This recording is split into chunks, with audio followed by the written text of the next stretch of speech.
100. Yeah? Letters were published in print. This is, for example, a story. It made the front page of my newspaper. It is a story about a guy who is he's a fixer. He's fixing TV sets in the city of Katowice. Yeah? He's not a very brilliant guy. He's just a fixer of TV sets. Yeah?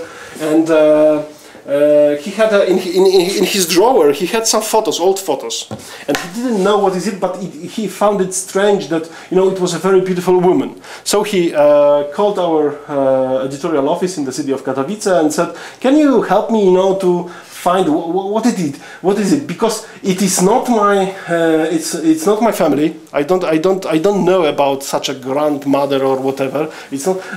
I just know that these are the photos that my uncle was keeping in his home. But when he died, I just took these photos, and on some photos I see my uncle with that woman, but I don't know who this woman is."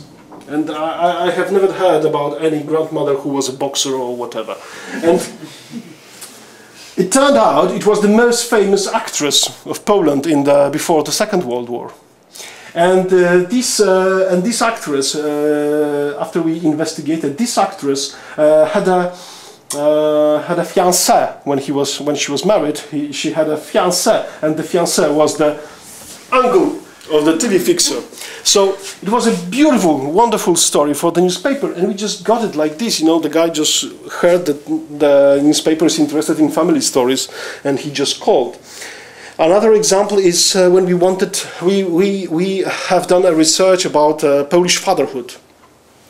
We found that there is a problem with Polish fathers, that they are not involved in a family at all, and we wanted to show what is the outcome for the relations of kids with parents and so on and so on. And we started to publish letters to the father.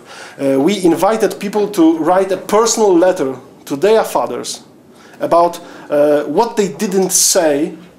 Imagine that you write what you didn't say to your father when you were 5-year-old, when you were 10-year-old, 15 years old, 25 years old, 35 years old. What you didn't say, because you didn't meet with him, yeah, you didn't talk with him. So what you didn't say. And these were, very, very extremely interesting letters about the nature of relationship between fathers and kids. Very heartbreaking letters, and we published a book from these letters. So we got over 1,500 letters like this, and we chose 150 the best ones for the book. And probably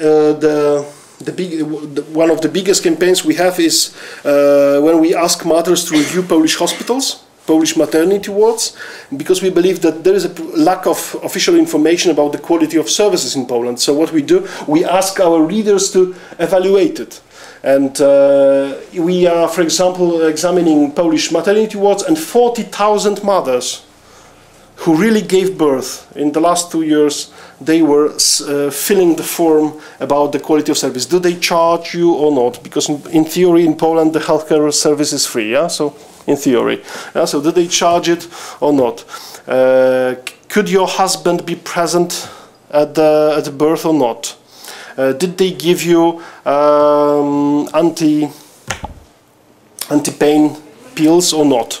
These are not pills, these are injections, but did they give you or not? Yeah, because in some hospitals they are not giving it, because they believe they give it only if it is something extremely painful. Yeah, I don't know what does it mean extremely painful, because when I was looking at my wife, I was sure it is extremely painful, but probably for some doctors they can measure it. Yeah, so that kind of information was available to readers because these mothers were really gathering the information. Of course, we had an army of 150 people to check it, and these people were also, they were also checking some basic information in these hospitals.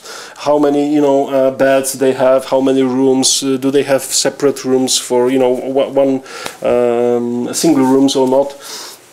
So this was checked by our volunteers, but all the other information, comments, real-life comments about the doctors, about nurses, about the quality, about did they charge, was given by mothers. And it's important to give people a sort of a training before they start, before you ask them to collaborate with you. So, for example, we launched a school of photography. It's a virtual school. There is not a building. We just started to run stories of our photographers that were telling how they are taking different pictures, how they are. It's less about just techniques. It's more about how to look around to see something.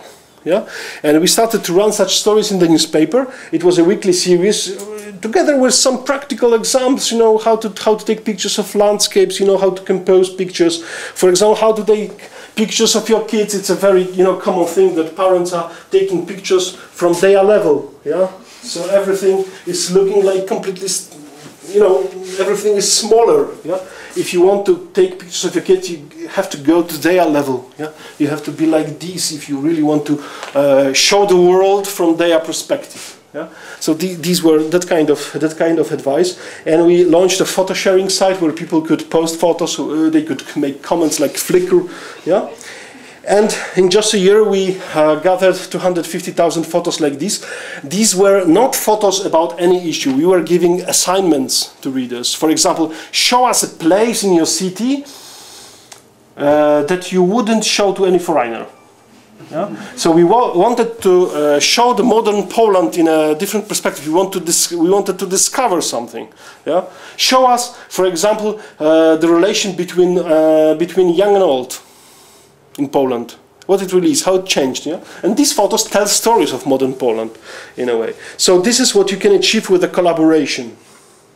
But there is something that is probably controversial for some newspaper. For some newspapers, it's not controversial for us because we believe it's in our backbone.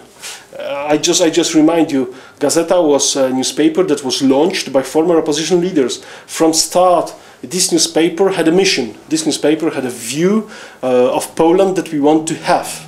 Yeah? So for us, there is a small step to call to act when we do something. And let me just tell you a story about Ruspuda Valley that is quite close to Lithuanian border.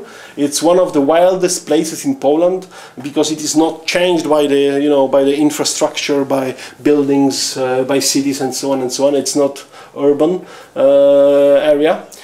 So there are many very rare species living there, like flowers, like birds, like wolves, eagles, and so on.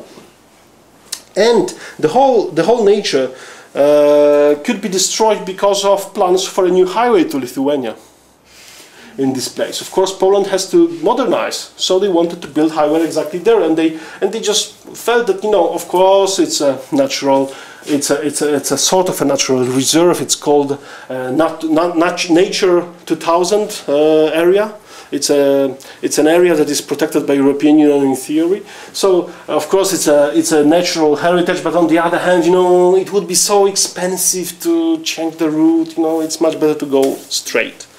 So the story was covered by our journalist, who is a reporter,